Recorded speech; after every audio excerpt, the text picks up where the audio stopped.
Hello everyone. Welcome back. All of you checking in, settling in. Special and warm welcome if you're here for the first time. Very special, warm welcome for those of you who will be watching this in the replay. Yes, everyone's coming in. It's funny, I can imagine in my mind as we sit. I don't have the faintest idea how everyone sits, where everyone sits, but for me, it's like just for those of you who have been at the Moulin, the old Buddha hole, with the cracking wood when you come in very slowly in the morning, just sitting. That's exactly the same feeling here. Okay. I'll stop sharing my feelings. Okay, we're here for another hour of practice with James. We're getting to the end of the week very slowly, but gently and very grounded, I feel. So we'll explore a little more of our theme of the week, fluidity and flux. Yes. Don't forget about Dana, about the fluidity of generosity. I've set the link on top of the chat, and I'll put it back at the end. It's the only way we can keep on sitting, even if virtually, and making this Sangha thrive. And you all know, and if you don't, I will tell you again, that by the end of the session, you'll be able to ask your questions.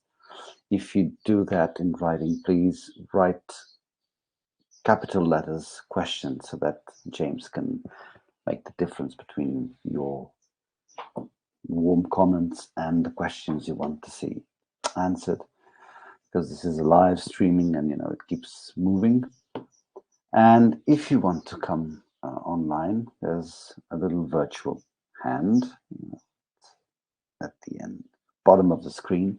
You can click on that and I'll invite you to come on screen. So that'll be all for me. I'm gonna hand it over to James and practice a little myself. Thank you, friends. Have a nice session.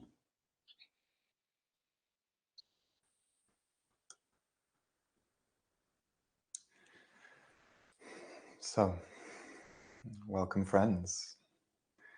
It's an ongoing pleasure to be together, to be with you all, and also including and acknowledging the lovely messages in the chat. It really has this way of connecting us together as a Sangha, this topic of inclusion, of really feeling included, in this community.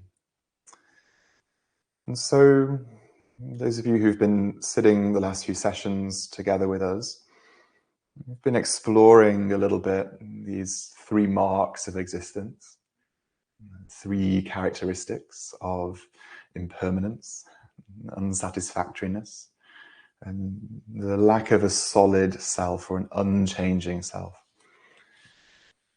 And so today, really drawing together those threads in a way in which we can begin to explore how this teaching can help us live a life which is more inclusive of ourselves, inclusive of others, and also one which is very much rooted and grounded in compassion and in kindness.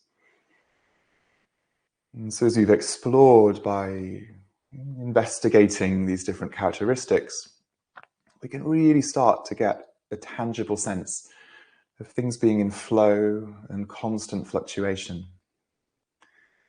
And as we experience more and more through our practice this state of flow or flux, separations, binaries, solid definitions and identities start to become less convincing. We start to see through the illusion of separation. And that can be a gateway towards kindness and inclusion. And today we'll explore this beautiful two-word phrase, this too. This too. This too can be a really helpful orientation in the practice, because it's gently asking us to meet the edge of our experience. And really what that question is asking is, what are we not able to meet? What are we pushing away or resisting? What can't we include? Because we all have an edge, right? Where it's a certain person or a certain topic that's very, very difficult for us to engage with, to meet. But really we can use the sitting practice, the meditation practice, as a way of gently training our ability to notice where the edges of our inclusivity are. What's the outer limit of our kindness and compassion? Where does that lie? And hopefully, the more we practice over time, the more that outer limit expands and expands and can include more and more in gentle ways. There's been a phrase which has become quite popular in recent years: radical acceptance. Radical acceptance. Maybe you've come across this, or maybe you know the teachings of Tara Brach, who wrote a whole book on this topic of radical acceptance. And to me, radical acceptance, rather than being a kind of surrender or just allowing any old thing to happen to us or being a doormat, radical acceptance is a very active choice to acknowledge what's really going on. What's really happening for me right now? What is it that's really difficult for me to acknowledge or accept? And radical acceptance allows us to take this moment. We can take a step back. Oh, okay, this is how it is. This is the way it is. And then from that acknowledgement, we might be better placed to take skillful action rather than react with our habits, tendencies, reactivity. And so we'll explore this a little bit in the practice. And as always, what I want to offer is a short story. Can you tell I quite like stories and parables, right? Parables. This story sometimes sits within the Zen traditions, sometimes within the Taoist traditions and others. And it's a story of a farmer and a horse. Maybe you know it already, but let's go through it together. So, the story goes like this. Once upon a time, in ancient rural China, there was a beautiful village nestled in the hills in the countryside. It was one of those small villages where everyone was very friendly, very neighborly, but also everyone was a little bit nosy and kind of had their fingers and noses in other people's business.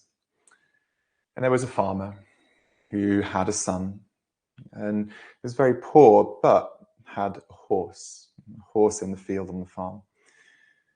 And the horse was the most valuable thing in the farmer's life next to his son. And one day, unfortunately, the son leaves the gate open and the horse runs away and leaves and is gone. And the villagers notice this. It's not lost on them, right? They're a little bit nosy. And so they come running. Oh, how terrible, how awful, how unfortunate. What will you do? You will be ruined. Your valuable horse has left. But the farmer is quite wise. He's a Taoist practitioner. And his response is very simple. He says, maybe yes, maybe no. Days pass, and then one day the horse returns And the horse returns in this moment of splendor, surrounded by many other horses. The horses brought a group of wild horses back to the farmer's farm, and they come safely nestle in the field. Of course, the villagers come nosy again, and they say, "Oh, how lucky, how fortunate, how wonderful. You have so much wealth now, all these horses." And the farmer's response, maybe yes, maybe no. A couple of weeks later, the son is riding one of the new horses, and it's a wild horse, and unfortunately it throws him off and he breaks his leg. And the villagers, they're constantly interested. There's not so much for them to do other than to check on their neighbors. But they come and say, "Oh, how unlucky. Your son can't help you on the farm now. How will you cope? What will you do?" And you probably know the response by now.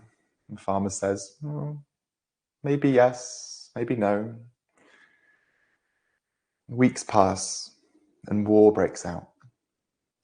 And the army come through the village, conscripting all the sons of all the families.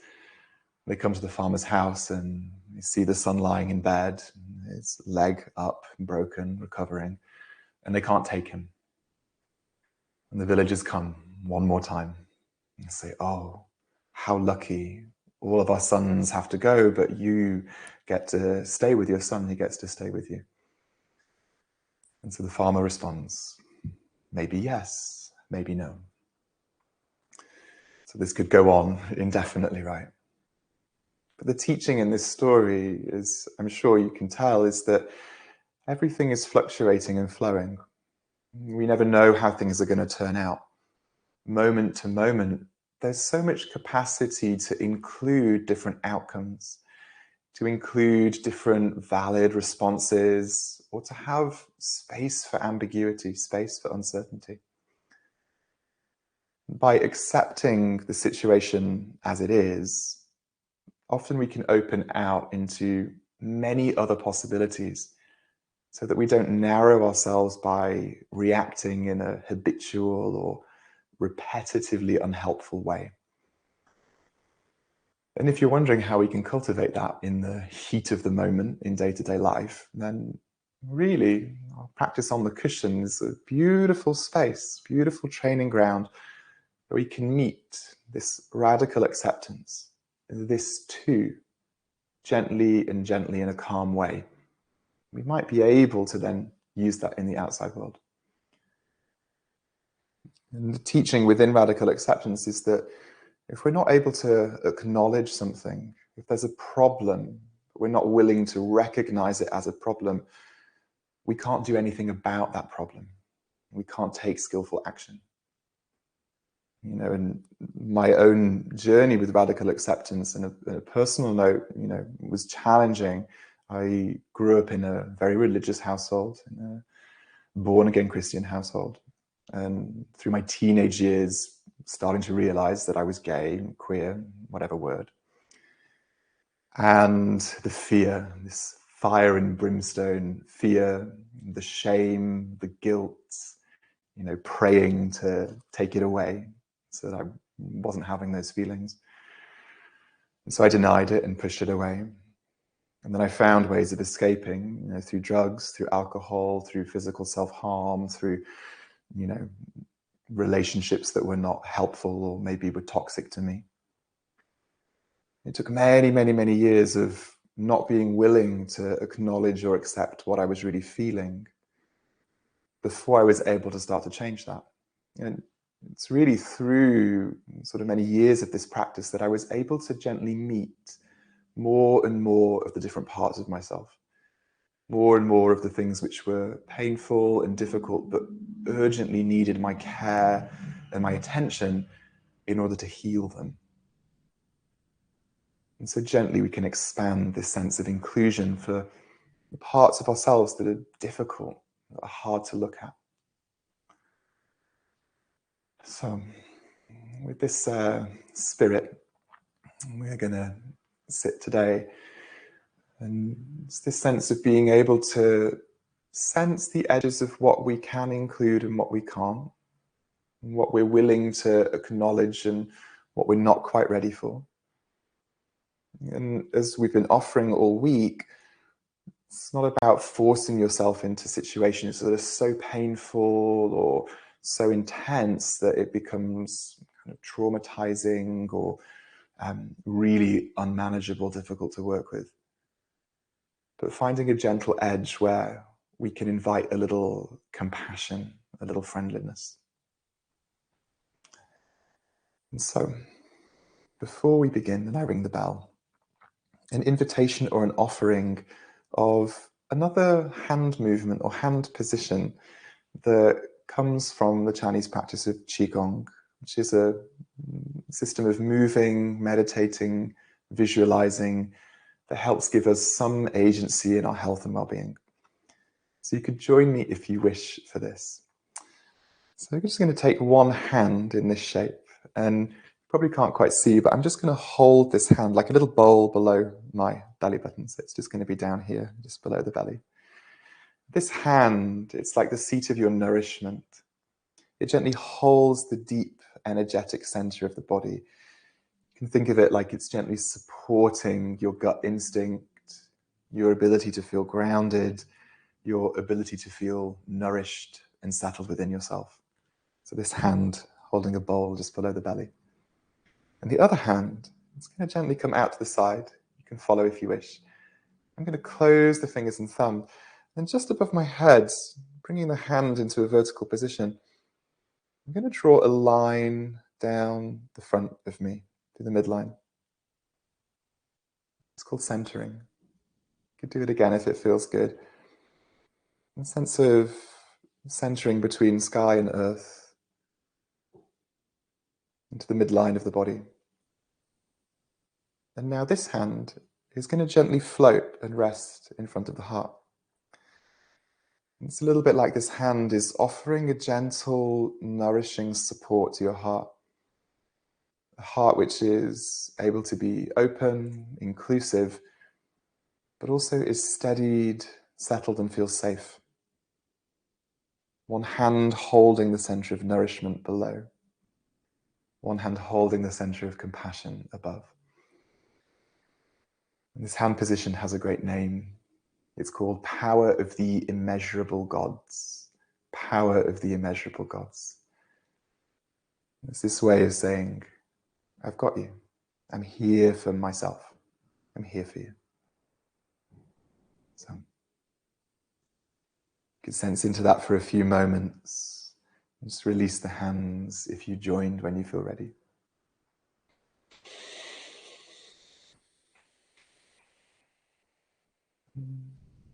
In your own time, in your own way, finding a posture which is supportive to your practice today. And the ever-changing, flowing sound of the bell.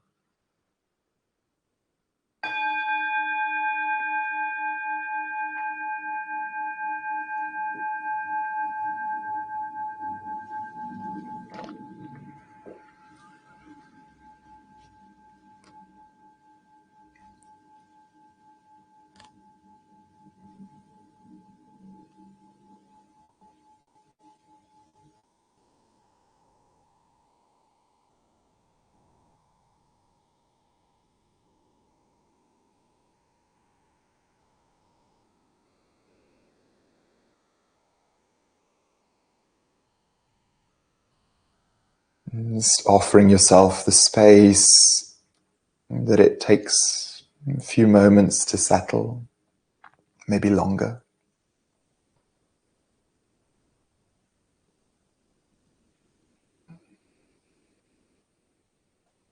Offering yourself the space to take a couple of deliberately deep, conscious breaths if that's supportive to establish your practice.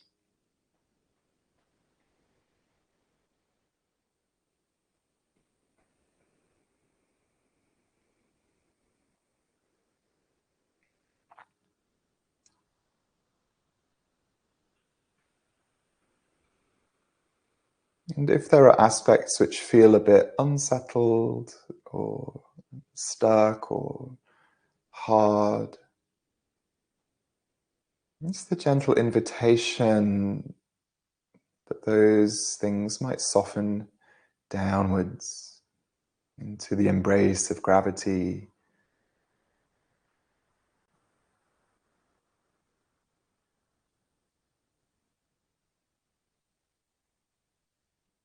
resting into the earth, into Mother Earth.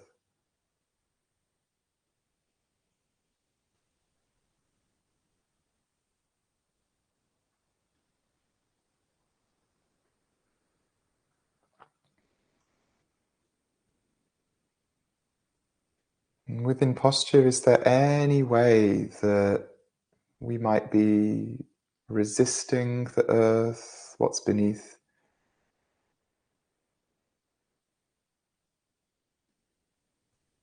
And the invitation, if anything, might soften or release or spread downwards to fully receive support.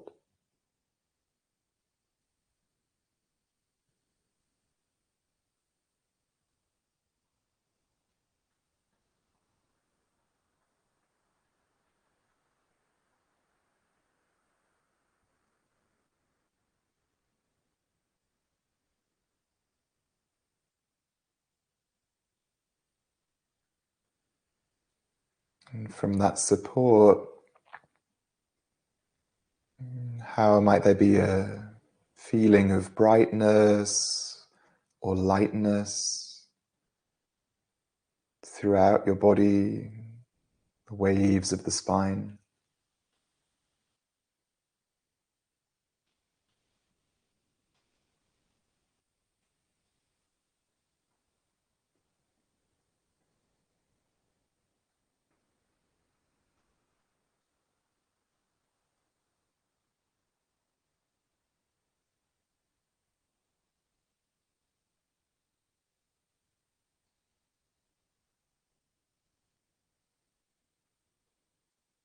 Calmly abiding, or the aspiration to abide calmly.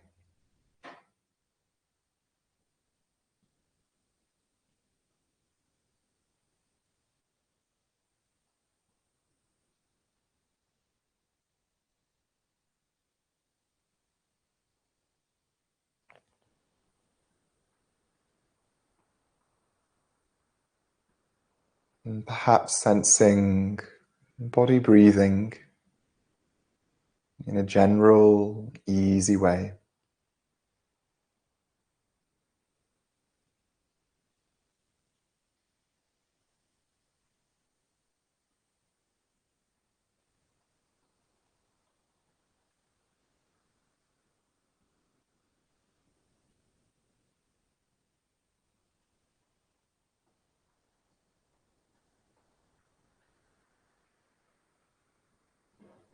Sensing perhaps the flow of breath, the fluidity,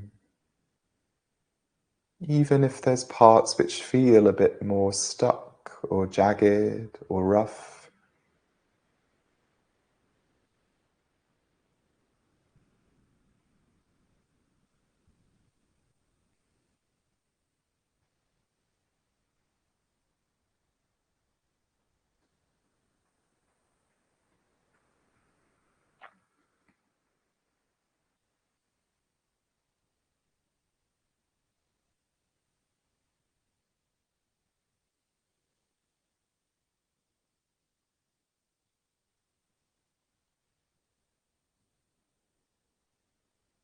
And are there any areas in the body that feel a little bit tense or restricted?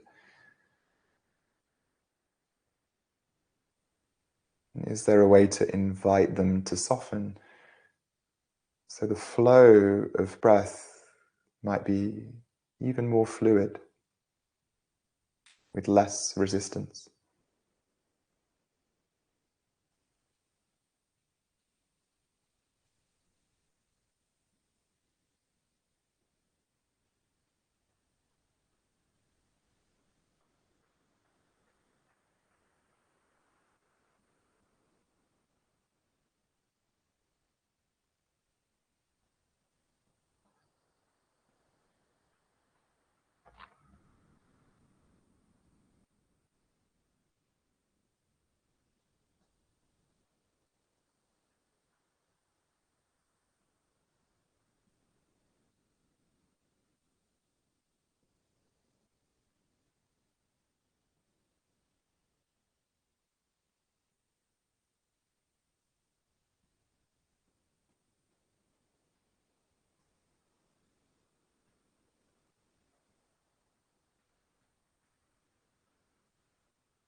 And what is alive for you right now? The field of your awareness. What's really here?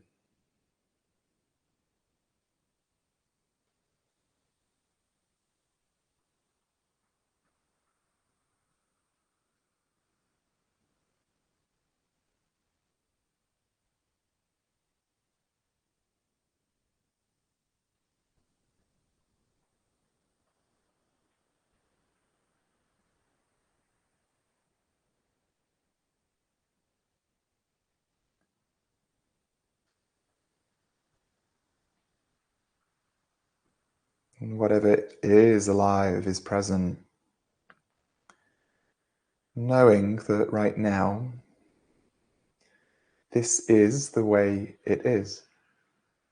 The way it is, like this.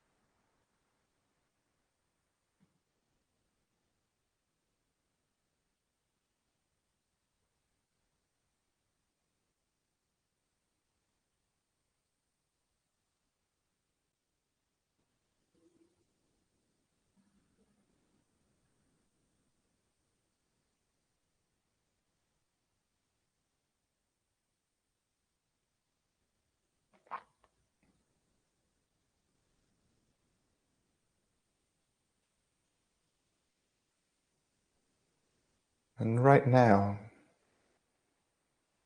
is there anything which you're resisting? Perhaps it's a sound that you don't like, an uncomfortable physical sensation, a recurring thought.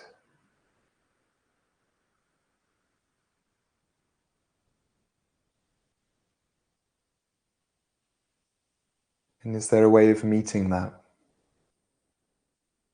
with kindness, curiosity? Ah, this too. This too is the way it is right now.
In this moment, is there anything which you are resisting?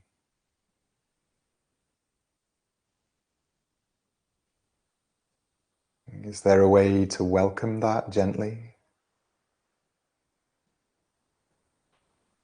to meet it, and to offer yourself kindness? Offer yourself kindness.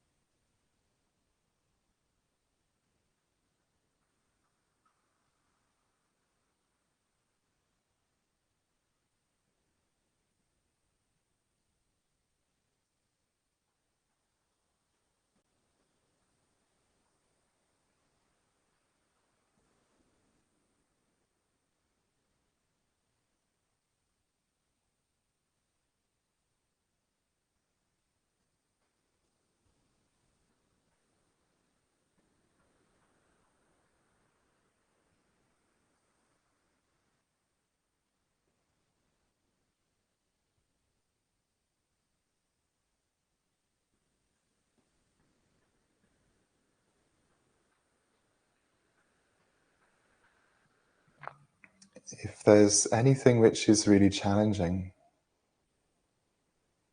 is there a way of noticing the changing, flowing, not fixed sense of that?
And we'll continue for the remainder of the practice in silence, including, welcoming this too, this too.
In these last few moments, sensing what's flowing, changing,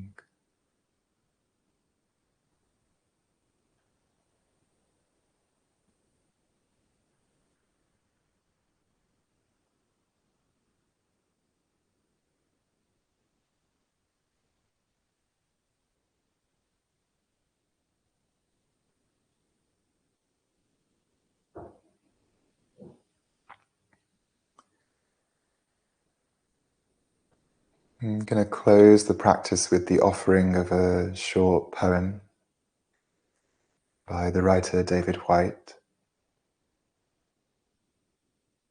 It goes like this. Enough. These few words are enough. If not these words, this breath. If not this breath, this sitting here, this opening to life we have refused again and again, until now, until now. Enough. These few words are enough. If not these words, this breath. If not this breath, this sitting here, this opening to life we have refused again and again, until now, until now.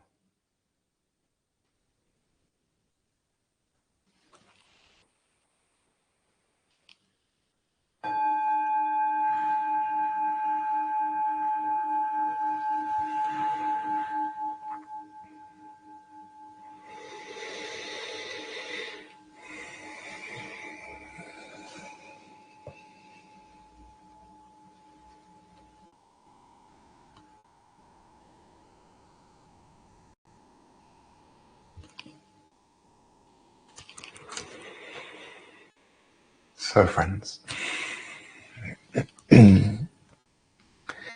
is always beginning to meet with more vocal information, still a sense of fluidity perhaps remains. So as always, invitation for reflections or comments or things you want to share. You can see a question here from Laura, so I'm going to talk to that. So Laura's question, and thank you for your heartfelt sharing, Laura. As I'm reading this, my heart reaching out to you strongly. So question, how do you recommend dealing with death which does not change? My grief over the loss of my husband 4 years ago today goes through waves of change all the time, but death is an apparent absolute. Now I notice that I am clinging to the memory of his death. Grief is really hard. It's really hard, right? It's the kind of front edge of ourselves, our practice, the hurts, the losses. And I think as you articulate, Laura, the grief itself, we can sense how that shifts and changes. There's days which are really bad and days which are not quite as bad. We might not get good days, but there's days which are less painful than others, maybe. In the sense that with grief, in a way, we're always carrying it, right? Like the story from a few days ago of Kisa Gotami, a sense of really, sometimes there can be this desire of like, oh, how can I just overcome this? Honor the memory, but not feel the pain. That sense that it's so inherently human. Regarding grief, one of the most lovely teachings I came into contact through long-term Qigong teacher of mine, who also practiced in some shamanic traditions. In some of the shamanic traditions, he offered that grief is a form of appreciation. It's an expression of love, because we grieve the things which we love, right? We mourn their loss. So actually the grief itself is this beautiful expression of appreciation, of connection, including the person and the memory in their life. But the question around, not question, but just the death is an apparent absolute, of course. And from the perspective of our human life, it's an absolute. We don't know what is beyond. One of the teachings many of you may have come into contact with from the wonderful Thich Nhat Hanh, he wrote so many poems and passages on this topic of death and grief, right? And a really beautiful, open and expansive exploration of that is that many of his writings would, guide us towards an understanding that we do continue on, that the energy, the different materials, the cells, the atoms, the electrical impulses, all of that which make up a being doesn't end at death. It simply flows into something else, into the trees, into the air, into the soils, into the light that's being received by the sun. That it's all, from the perspective of absolute reality, all just this ongoing flow.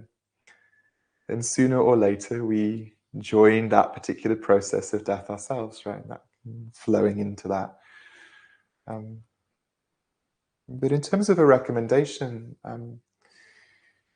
maybe just this acknowledgement of the fact that it's still present, that the death feels permanent, and a way of gently including that and offering kindness that, this is a way of appreciating. Much like the conversation around anger yesterday, we may feel at times the grief is debilitating, it's overwhelming, so almost, in excess, that it permeates everything. But then perhaps it's looking for those moments when it feels softer or more fluid, and connecting to that feeling, grounding in that feeling that things are flowing. But yeah, you can see wonderful comments here, people offering heartfelt love to Laura and Jane and Mariavi and Lynn. Georgie also reflecting back, grief is hard, a lifetime process, I sense, as I go through it myself. It's something we live with, it's a part of us. And there's a beauty in that, I think, although sometimes it's hard to feel, right? Beautiful, Jane. So Jane typing, the cloud never dies, right? It just moves into something else. It's this ongoing flow. But from our individual life, of course, we feel there's clear endings, right? So just reading comments, how beautiful. Just I feel very moved, very touched by these comments. The Sangha in support of each other. Christiana saying, someone recently shared with me their sense that grief was love with no place to go. And I found that really helpful. Thank you for sharing, Christiana. Beautiful to see Laura receiving. That's also part of it, isn't it? Like, the ability to receive the love, support, good wishes of others can be hard, right?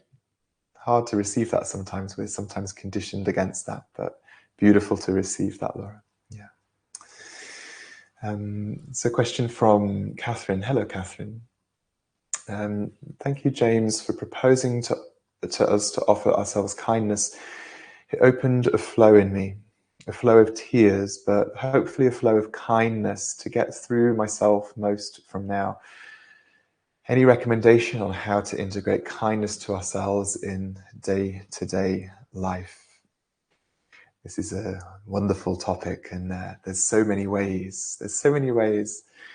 And we're going to kind of move a little bit more into this tomorrow, so that sets me up quite nicely, Catherine.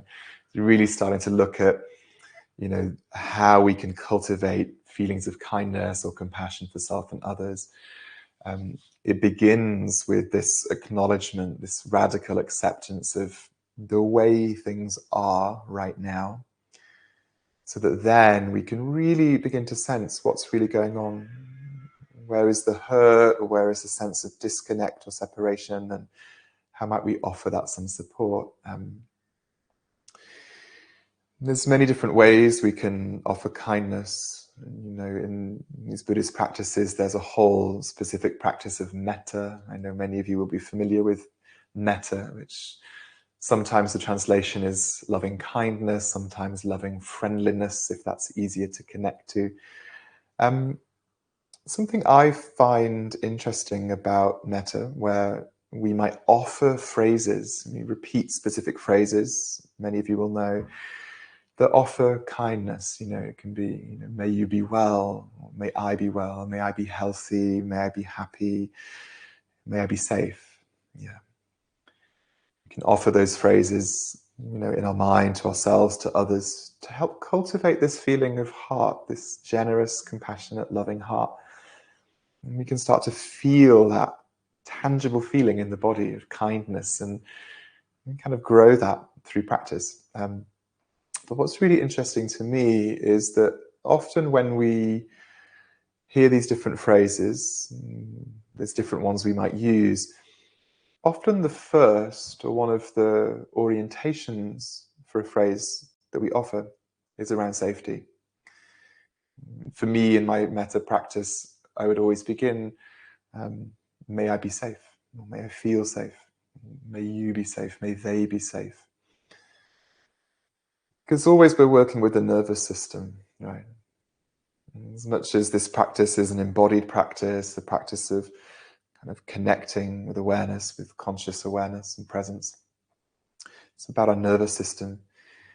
And the nervous system, which is very wired or feels very unsafe, or if there's a history of trauma, or any challenging experience in the nervous system, can make it very hard to settle, very hard to offer kindness.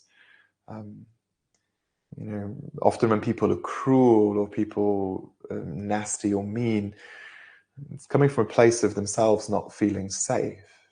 And if we can offer ways of engaging with people in the world that offer safer spaces, we can never guarantee safety. I can't tell you a space is going to be safe, but I can offer that it might be held in a safer way. And there can be a settling.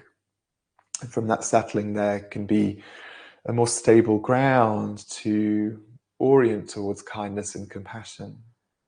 And so for me, this feeling of feeling safe or settled is really important in the kindness practices. Yeah.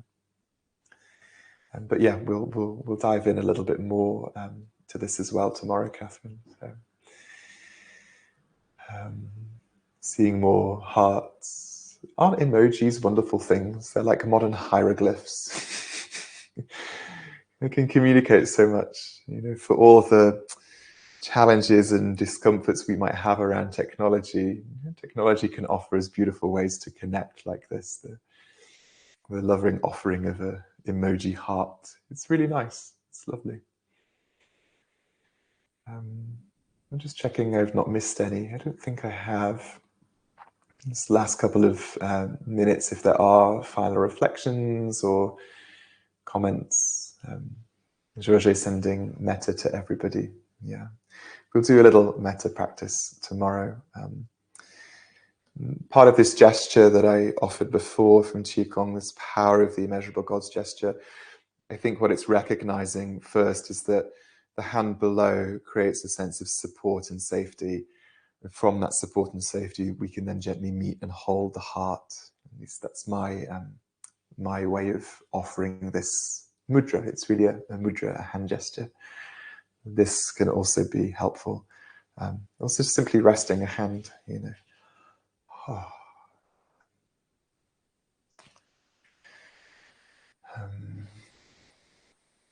Thank you, Heather. The reminder about metta practice is perfect for today.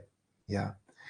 I hope whatever today represents to you, it sounds like it might be significant for you, Heather. Yeah, sending you a sense of flow, flowing kindness, flowing metta. Thank you, Martin. Touched by this morning's practice. Much love to you all. A question from someone whose name on here appears as Vimira or Vimira. Thank you for all your guidance. Do you offer any meditation practice regularly? Really enjoy stories and led meditation. Yeah, stories are helpful, right? They've stood the test of time. I tend to offer meditation in these practices more in the form of courses and workshops. So I don't have like a regular weekly group or meditation, but I prefer to offer in these kind of deeper dives, as it were, so we can really go into the richness of the practice with a little bit more time. But we can send details of upcoming things. George will do as well. Yeah, so I think we're on time. We're seeing the lovely comments. And thank you, everybody. George's just posted a link to my website, different things that I'm doing. I probably need to update it, but that's in a state of flow as well. For now, though, friends, let's take a little bow if that feels appropriate to close out.